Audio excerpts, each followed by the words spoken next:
Olá, no Espaço Aberto de hoje nós vamos falar sobre o novo decreto de armas no Brasil, já editado pelo presidente Jair Bolsonaro, e todas as condições em relação à segurança e também a eventual manuseio. Mas nós queremos chamar a sua atenção, sobretudo, sobre as relações de risco de se ter arma em casa, sobretudo em relação ao fator surpresa daquele que eventualmente possa entrar na sua residência, que imagino que seja o medo ou o receio na questão de segurança da maior parte das pessoas, e o fator de surpresa, que é a relação entre as pessoas de bem, comuns do dia a dia, e infelizmente os criminosos. Para isso nós convidamos um especialista, instrutor de armamento e tiro, bacharel em direito, e milita há um bom tempo no meio, treinando inclusive policiais, a gente chama ele de Raboelinho, mas é o Hélio Venâncio Ferreira. Muito obrigado por você ter vindo conosco aqui.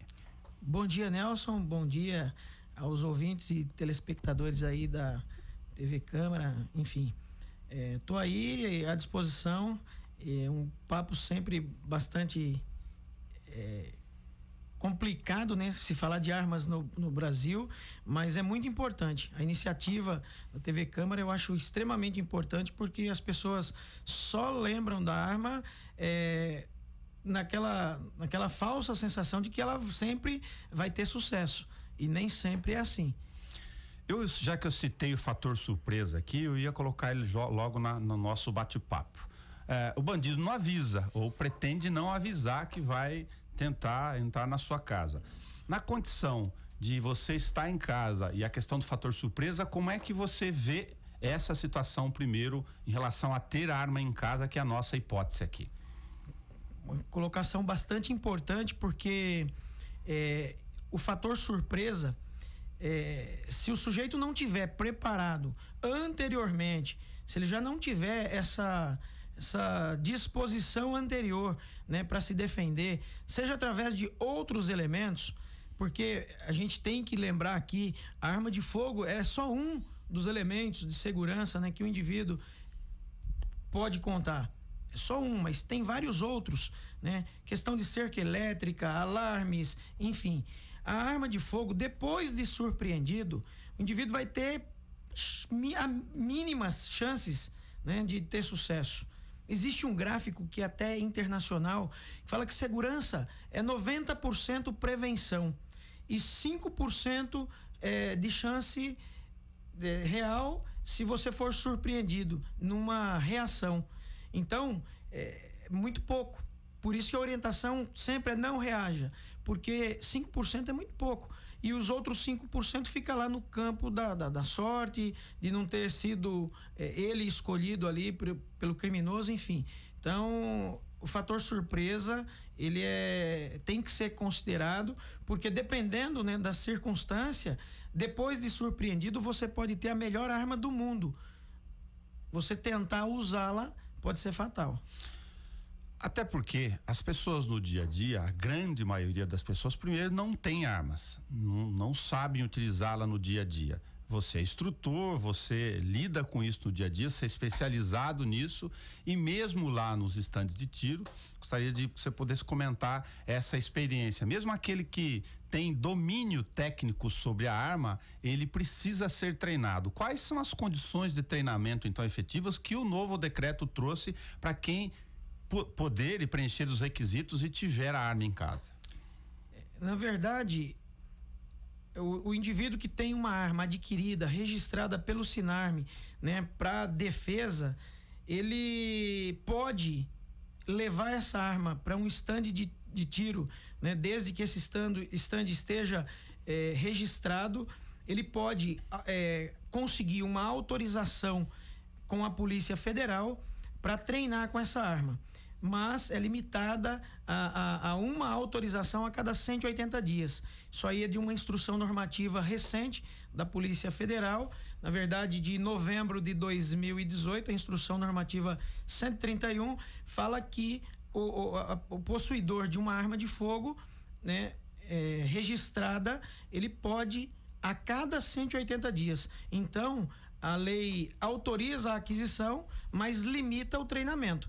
O sujeito só pode ter acesso a essa autorização a cada 180 dias, ou na prática, a cada 6 meses. Elinho, o decreto presidencial fala sobre a questão do meio de guarda. Você pode preencher uma declaração de boa-fé do cidadão, dizendo que tem um lugar para guardar.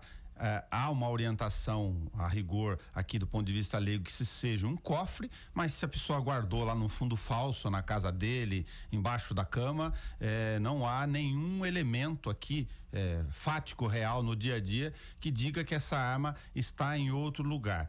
O acesso a essa arma, pensando na hipótese mais comentada, que é estar num cofre, com o fator surpresa do bandido, nosso primeiro comentário, e essa arma guardada, como é que fica o tempo de acesso a essa arma em relação ao uso eventual dela? Bom, são duas questões. Primeiro, que o decreto não diz que com você presente na casa tem que manter a arma guardada dentro de um cofre ou de uma gaveta. Esses cuidados seriam aí para evitar que crianças ou pessoas com deficiência mental tivesse acesso à arma de fogo. Ok. Então é um cuidado. É o primeiro, né? E agora, isso aí de verdade não é inovação, porque a própria lei 10.826 de 2003 ela já previa, né? Ela já prevê, aliás, lá no artigo 13 da lei, fala da falta de cautela, inclusive prevê como crime a falta de cautela na guarda de arma de fogo. Então, se permitir que menor de idade ou pessoa com deficiência mental tenha acesso à arma de fogo, já na lei, né, 10.826, esse indivíduo estaria cometendo um crime. Então, o decreto só deu publicidade, né? Na verdade, eu acho que mudou muito pouco. O que trouxe foi mais publicidade, até porque com o advento do chamado Estatuto do Desarmamento, a Lei 10.826, o cidadão, né, em regra, né, existe aquela ideia, ou existia a ideia de que o cidadão de bem ele não poderia adquirir uma arma, né, para ter na sua residência. E a lei diz exatamente o contrário. Aliás, num primeiro momento, o Estatuto do Desarmamento previa isso, mas depois do referendo de 2005, ficou estabelecido, mais de 60%, né, dos cidadãos que foram lá votar, disseram que sim, o brasileiro deveria ter a autorização para a aquisição de arma de fogo para defesa. Então, muita gente, até pelo nome aí da lei, Estatuto do Desarmamento, entendia que isso aí era proibido, quando na verdade não era, existia. Então o decreto, ao meu ver, só deu publicidade, inclusive nessa questão da guarda, porque a lei já prevê como crime essa conduta aí, né, esse desleixo, né, do proprietário em permitir que uma criança ou uma pessoa com deficiência mental se apodere da arma. Tá, eu comentei com você aqui até para a questão de orientação, nosso papel público aqui pela Rádio e TV Câmara, de dar orientação para as pessoas, que passa pela cabeça dela no imaginário agora, sem a arma na mão, lógico que sem a situação psicológica real do fator medo, insegurança e perigo ali sobre ela. Eu pensei em algumas coisas, algumas etapas leigas aqui para poder explorar a sua experiência em relação a isso. Pressupondo que eu estou dentro de casa e tenho uma arma à minha disposição, regular, bonitinha, preencho as condições, lógico, com registro, material de origem correta, depois a gente fala dos custos dele, e um eventual bandido está tentando primeiro entrar na minha casa. Ainda não entrou, eu vejo lá, ele está tentando subir no muro, pular. Qual é o procedimento?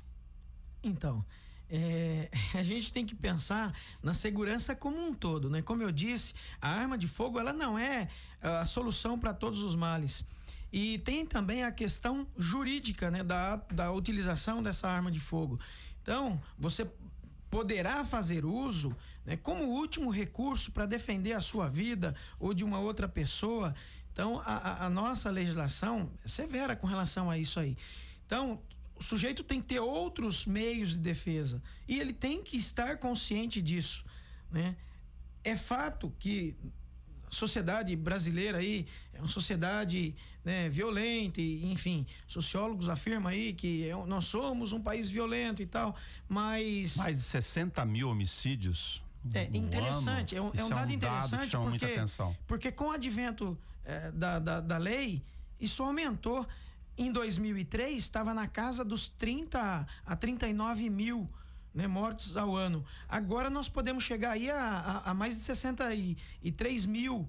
Então, veja que o Estatuto do Desarmamento parece que não atendeu totalmente os seus objetivos. Então, se nós vivemos em uma sociedade violenta, o ideal é que a gente tivesse meios, né, para nos defender dessa violência. Agora, tem que fazer isso de forma racional. Por quê? Porque tem as implicações jurídicas. Então, antes de pensar na arma de fogo, ele vai ter que pensar, né, numa tranca adequada, em alarmes, e todo criminoso, ele quer surpreender. A partir do momento que ele for pego, que ele for surpreendido, a tendência é fugir. E se o indivíduo entrou, ainda que ele invadiu o quintal, está tentando arrombar minha porta. Se eu disser quem está aí, né, eu estou chamando a polícia, por exemplo, né, ele sair correndo, eu não posso efetuar um disparo, porque ali cessou uma injusta e iminente agressão. Eu ia colocar essa situação seguinte, porque as pessoas ficam pensando que lá eu posso pegar a arma e dar tiro, não é bem assim.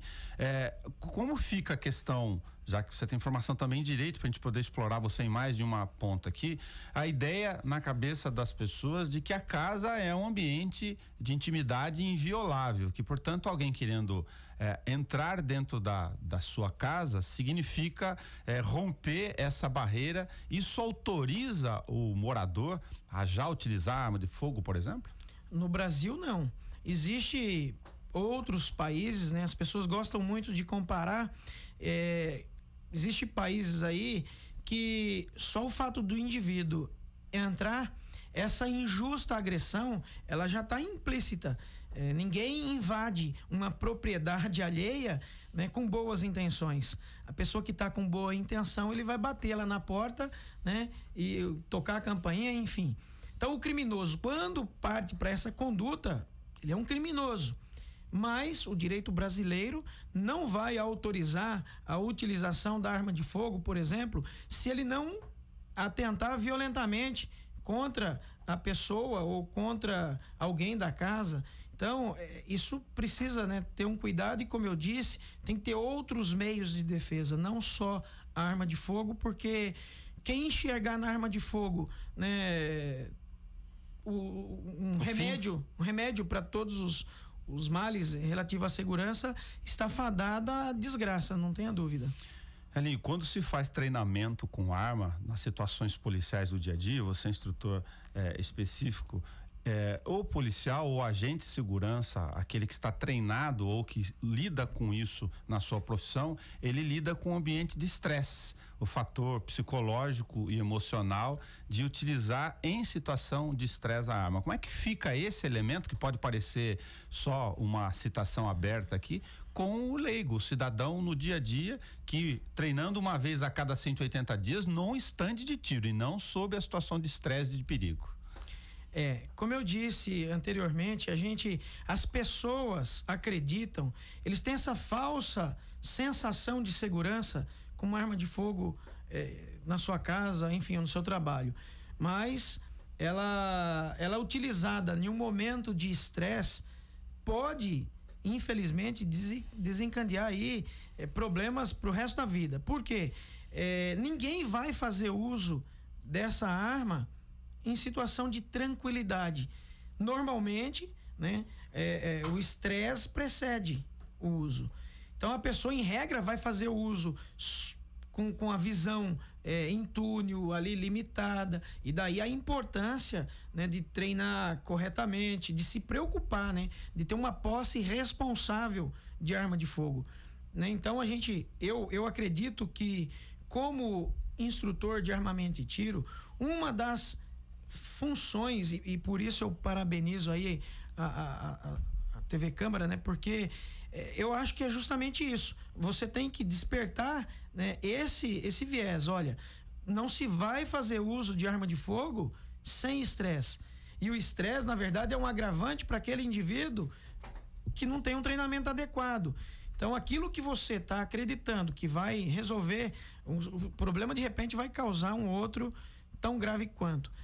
Um dado para a gente comentar do ponto de vista dos dados estatísticos e de avaliação de especialistas é que, apesar do decreto de desarmamento que você comentou, saímos de 30 mil para mais de 60 mil homicídios no Brasil, mas não resolvemos o problema de acesso à arma ilegal, fronteira, contrabando, e a arma, infelizmente, em muitos guetos, principalmente das grandes metrópoles, ela é utilizada em larga escala de forma irregular, ilícita.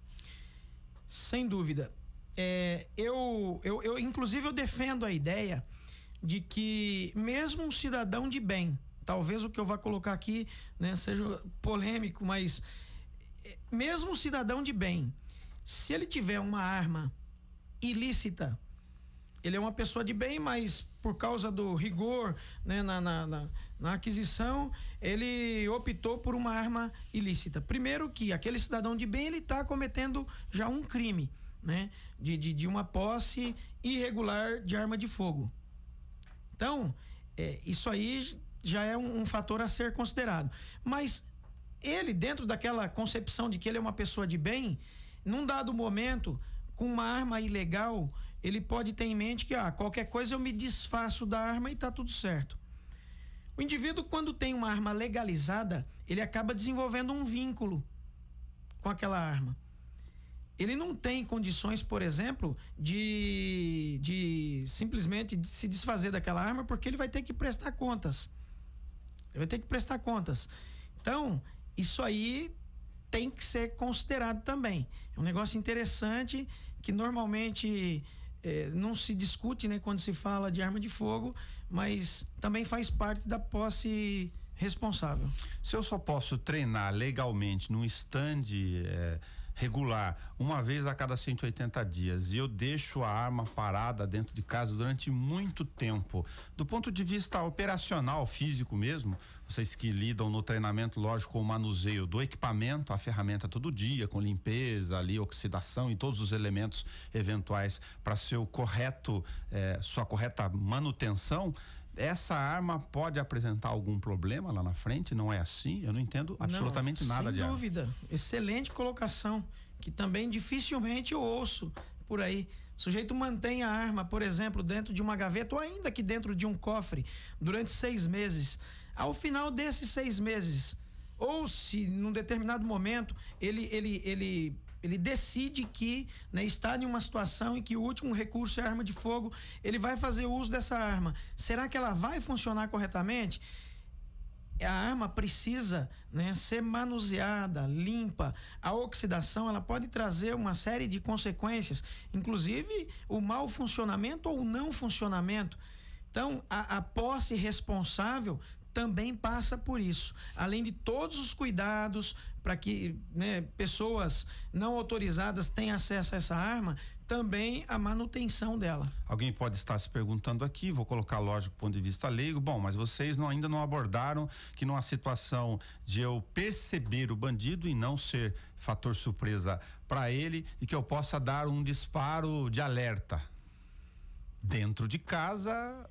Então, tem que colocar a mão para fora, na janela. Colocação importante, né? Porque se você buscar o artigo 15 da Lei 10.826 de 2003, lá prevê como crime o disparo de arma de fogo em via pública, em direção a ela, em compartimento habitado. Então, essa conduta, ela pode, inclusive, provocar uma tragédia dentro da própria família, porque tem a questão do ricochete. Quando você efetua um disparo para o alto, dentro de uma residência, se pegar em uma laje, em uma telha, esse projétil ele pode ricochetear. E a partir do momento que ele ricochetear, ele não tem mais direcionamento.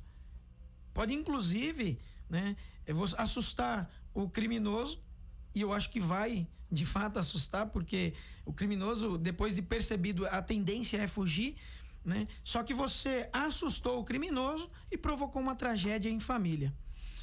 Uma outra situação para poder comentar aqui é que boa parte das estatísticas apontam a questão lógico, do fator surpresa que a gente estava observando, mas das entradas e saídas de garagem, onde o criminoso, ele com arma, já tenta te inutilizar ou te deixar fora de eventual reação, para que, em utilizar a minha expressão está incorreta, que vou corrigi-la sem nenhuma dificuldade no ar. Ele tenta te deixar sem nenhuma capacidade de reação, coloca uma arma no seu pescoço, por exemplo. Eu estou pressupondo que essa arma está lá dentro de casa, né?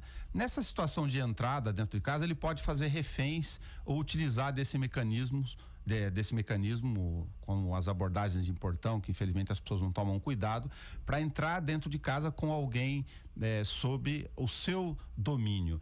Nessa situação, me parece que, já de cara, que não dá para imaginar que o outro vai pegar uma arma para poder reagir. Infelizmente é uma situação totalmente desfavorável, que pode inclusive ser um complicador, né? Porque o criminoso entrando com o morador na casa, ele pode eventualmente encontrar essa arma e aí tem uma arma a mais na mão do bandido. O brasileiro, ele tem medo do crime, do criminoso, mas ele não pensa a segurança.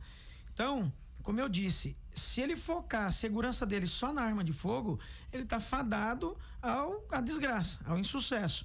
Então, na hora de chegar, de entrar, de sair, né, a pessoa tem que pensar, se preocupar com a segurança. E não é nem criar uma neura geral, não. Você tem que estar preocupado, né, com aquilo que pode acontecer. Então, o ideal é você se preocupar em observar antes, na hora de entrar, na hora de sair, e aí você vai estar evitando que o indivíduo tenha acesso à sua arma e vai estar evitando, inclusive, a existência daquele crime. Os roubos em residência, em regra, acontecem no momento de saída ou de chegada de alguém da casa.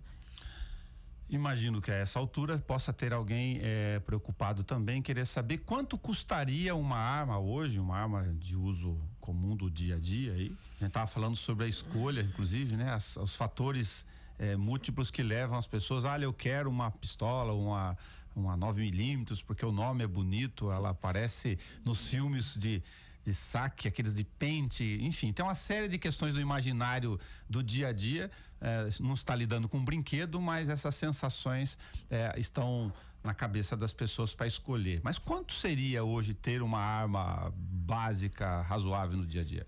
Pois é, Nelson, outra questão interessante, né? A pessoa fala, eu quero uma arma para me defender. A gente pergunta, que arma você vai comprar? Eu quero uma pistola. Por que decidiu pela pistola? Porque é mais bonito. E aí, né, uma outra situação assim absurda. O revólver, em regra, tá na faixa aí de 3 a 4 mil reais.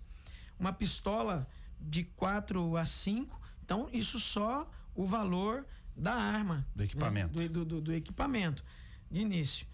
Mas qual é melhor? Melhor é aquela que você tiver dominar totalmente, né, o uso, né, e conhecer o funcionamento e etc. As pessoas costumam comparar, se me permite aqui fazer essa colocação, claro. Eu ouço muito isso, né, de que se proibir a arma porque o indivíduo matou com uma arma, tem que proibir o carro porque o carro também mata no trânsito.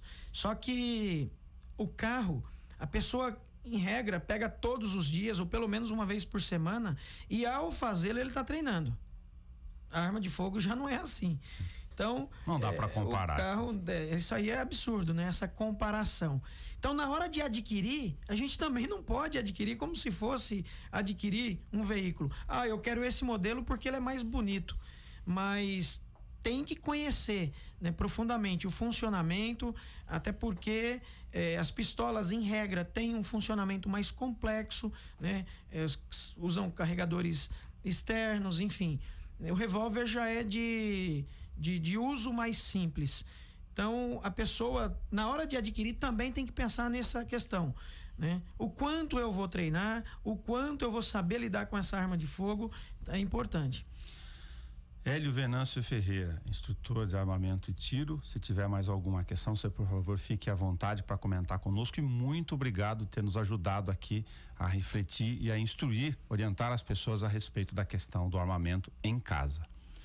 Eu que agradeço a oportunidade, gostaria de mais uma vez parabenizar a iniciativa da TV Câmara. Eu acho que isso aí é importante. As pessoas, né, grito aí que a gente vive em um país violento, mas a violência, em regra, é de arma ilícita. Então tem aquela questão, o indivíduo que tem uma arma lícita, ele tem um vínculo com ela. Isso aí eu acho que a gente tem que discutir mais. Então ele tem uma preocupação maior e tem que ter mesmo. Eu acho que o cidadão, né, todos que tiver acesso aí a matéria, a arma de fogo, ele tem que enxergar de forma ampla. Jamais acreditar que o fato de ter a posse de uma arma, né, vai lhe garantir a segurança. E menos ainda de acordo com a beleza dessa arma e não com a sua capacidade de operar com ela. Então, eu acho bastante válida essa colocação e me coloco à disposição sua, da Câmara e de todos os bauruenses aí que precisar, né, de outras cidades. A gente vai estar à disposição aí para esclarecer qualquer dúvida que possa ter nesse sentido. Muito obrigado, Elinho. Hoje nós falamos sobre a circunstância de ter ou não arma em casa e as questões de segurança envolvendo essa discussão, em função, lógico, do novo decreto presidencial agora de janeiro de 2019. Até o nosso próximo encontro. Você pode assistir esse programa na TV Câmara, também pela página do YouTube, a hora que você quiser. Está disponível na íntegra, lá em vídeos, é só clicar e a gente disponibiliza todas as programações do Espaço Aberto dos demais programas para que você possa acompanhar. Obrigado a Carol Garcia e ao Rafael Marobo, que pela TV Câmara nos acompanharam aqui junto com a Rádio Câmara em multiplataforma. Até o nosso próximo encontro.